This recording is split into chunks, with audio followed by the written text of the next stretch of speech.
I know you in the music side, Yes, sir. but I don't know exactly. Because I see you moving around. You'll be moving around with somebody I never heard before, Yeah. and then you'll be with somebody like, oh, how the fuck? How did Right. BC know this Right. person? Right. How did you? Right. So exactly, what is the title that you would give yourself or that you was given?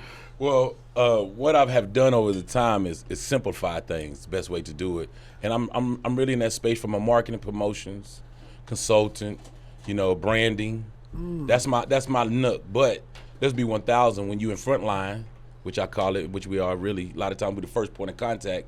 You got to learn how to kind of hustle and create all streams. You know what I mean? And things because, that's the one thing I try to do is make sure I was good at a lot. But just not do a bunch of, I do this, I do that, I do this. If they come to me, if it makes sense, if it feel good, we run the play. You know what I mean? That's the best way I've made to keep it. That I kind of explain myself as, what is it, chameleon? Chameleon. A chameleon. Yeah, there we go. yeah. A chameleon, because, I just always believe in getting it done, man. If I can get in front of it, especially when a lot of people come to me, too, with last-minute stuff, I would call it. And, it's hard to deliver that. And they got big dreams and aspirations. But if I can get in front of it and plan it right, do a rollout to it or whatever it may be, you got to remember most things need marketing. Because, see, people don't know. You know me from the music, right? Yeah. I've done stuff with Bounce. I've done stuff, believe it or not, one of my major success of Glory I speak on because it was a great run. I was in all of the elements with 50 Cent, from the clothing, from the Whoop, to the movies, to the dot. I was part of that whole. The G-Unit clothing? Yeah, the whole everything. Really? All of shoes. The I Reeboks? was a cat with a shoe deal, because he blessed all those street cats that used to work with him. And, we had shoes. I'm talking about, I still probably got some of them damn Reeboks. Wow. Damn. Yeah. Okay. It's been a blessing, though, man. So how did You know you what I mean? fall into the music business? How did you get it even Blessing started? again. I had a cousin that was in the music, and he worked for Sony. But he was more in the marketing side from, back then, was physical CDs. So he covered the whole Southwest, Southeast region from a physical standpoint, held in stores. He kind of came from my world, too, which is, which a lot of people don't realize it. I hate using these terms now, but it's a term that's a staple in the music industry. It's street teaming. That's what I came from. I was one of them. I am still them. I go past that flyers, go put up billboards. Like when you probably, how long you been in Dallas? What, 6 years? Well, see, you don't remember the summer jams and all the stuff we used to do at the school with the radio stations. I had the teams of 10 and 15 individuals out there painting the city, we would call it.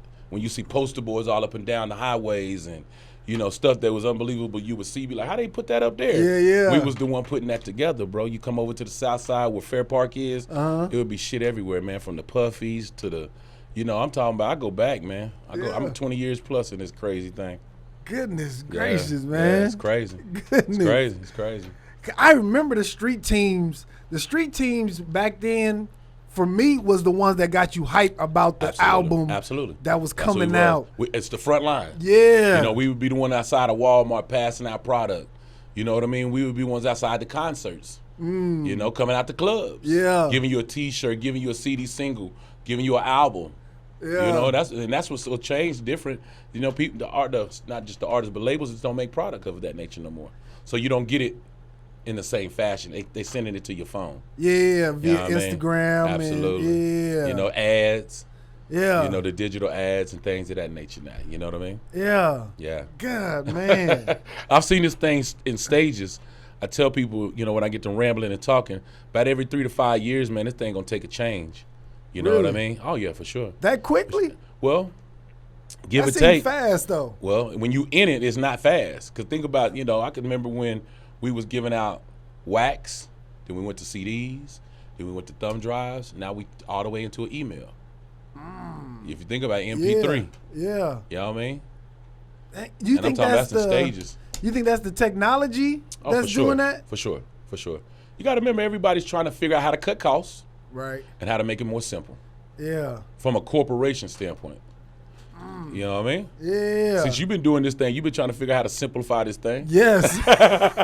Mainstream Yes. it, and simplify. Yeah. That's two parts of business.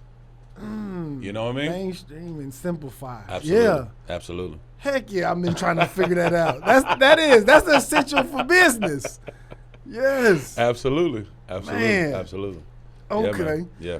So on from an because I would see you as somebody who's in the meetings with like executives and stuff, Sure, right? I am.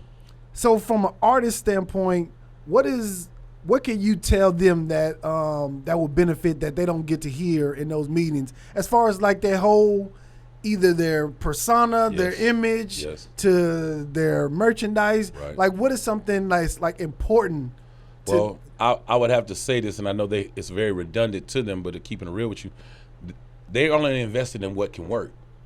You talking about the company? Company, yeah. Who's ever willing to put this money up front? Let's be 1,000. I don't know if it's an independent, if it's a national label, whatever. They're investing into the possibility that I can get this back in 2 folds, 3 folds, if you really understand. It's an investment. Right. You know what I mean? People don't, yes, your talent is keen and it's going to be the one to get us there, but let's be 1,000. It's still business. End result, I got to know I can give you this 100 million and get it back. That means they could get 300 million. Absolutely. But they only going to invest that. That's like That's like called with a wise anything. investment. Yeah, that's If I give you anything. $1, I want 5 back. Yeah. You know what I mean? It's called Yeah. a wise investment. Is that why you think I guess the 360 deal came into effect? Well, it's a two-way street to that. When I'm saying that is, labels come to realize how much they've really put up front on the possibility. Who's taking the bigger risk? The record label. See what I'm saying? Yeah. Not only they putting up the bread, which a lot of times you got to remember they bring in their resources, they're bringing their work ethic. You ain't quite got it down yet, so I got to put you. I use the analogy to kind of keep things simple. I take you out of this Pinto and I put you in this Bentley. You know what I mean? Yeah, yeah. The ride's gonna be different. It's gonna be better, and we're gonna be a lot more consistent. Thank you for tapping in with us. In order to see more clips like this, check out this video here or check out this one here.